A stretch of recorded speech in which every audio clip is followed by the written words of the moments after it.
அஸ்ஸலாமு அலைக்கம் வரஹ்மத்துல்லாஹி வபரகாத்துஹு. திருக்குர்ஆன் தமிழாக்கம். சூரா அத்தௌபா 9 பாகம் 11 121. பிஸ்மில்லாஹிர் ரஹ்மானிர் ரஹீம். ஃபஇன் தவல்லவ் ஃபகுல் ஹஸ்பியல்லாஹு லா இலாஹ இல்லா ஹுவ அலைஹி தவக்கல்து வஹுவ ரப்புல் அர்ஷில் அலீம்.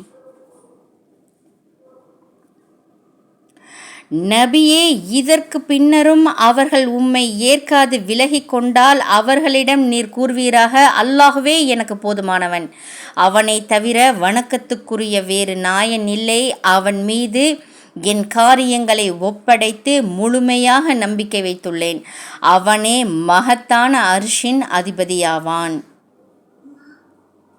அல்லாஹ் ஒருவன், அவனை தவிர வேறு நாயன் இல்லை. அல்ஹம்துலில்லாஹ். அஸ்ஸலாமு அலைக்கம் வரஹ்மத்துல்லாஹி வபரகாத்துஹு.